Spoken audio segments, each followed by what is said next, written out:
ہوا، نماز بغیر وضو کے پڑھنے کے وجہ سے اور مظلوم کی مدد نہ کرنے کے وجہ سے۔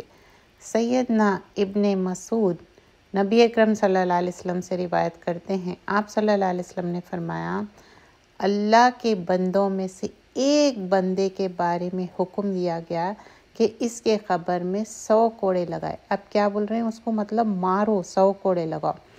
تو وہ تخفیف کا سوال کیا، مطلب وہ کوڑے جب 100 لگا رہے ہیں تو وہ بولتا ہے کہ کم کر دو، اور دعا کرتا ہے یہاں تک کہ ایک کوڑا باقی رہ جاتا۔ اب مطلب سمجھیے کہ 100 میں سے 99 ہو گئے، اب ایک باقی ہے، تو وہ کہتا ہے کہ مجھے معاف کر دیجئے۔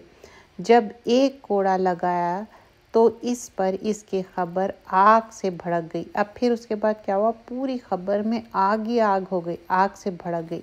پھر جب اس کی سزا کا اثر زائل ہوا، مطلب جیسا اس کی سزا کی اثر زائل ہوا اور اسے افاقہ ہوا، تھوڑا سا انہیں ایز آف فیل کیا، تو فرشتے سے اس نے کہا کہ تم نے کس بنا پر مجھے کوڑا لگایا تھا؟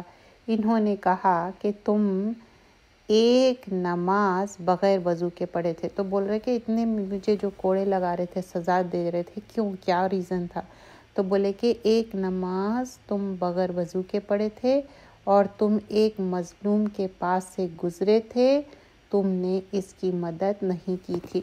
تو یہاں پر کیا ہم سیکھتے ہیں کہ بغیر وضو کے نماز پڑھ لینا قبر میں عذاب ہوگا، اور کسی کے اوپر ظلم ہو رہا، چاہے خاندان میں ہے یا باہر ہے، زیادہ تر تو نا خاندان میں ہی زیادہ ظلم ہوتا، پبلکلی تو بھی آپ دیکھ لیتے، آج کل تو اتنا سوشل میڈیا بوم پہ ہے، تو مظلوم کا ساتھ دینا چاہیے، ظالم کا ہاتھ روکنا چاہیے، تو یہ اس کے وجہ سے سزا مل رہی۔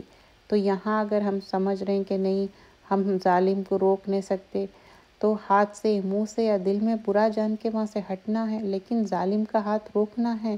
اور نماز بغیر وضو کے، اگر بچوں کی عادت ہو جاتی بغیر وضو کے پڑھنا، اور بڑے تو اس طرح نہیں کر سکتے، جس کو شعور ہے اس کو معلوم ہے نماز کے لیے کی تھنگ کیا ہے، وضو، بغیر وضو کے تو نماز نہیں ہوتی۔ پھر بھی ہم یاد دہانی کرنا چاہیے۔ جزاک اللہ خیر۔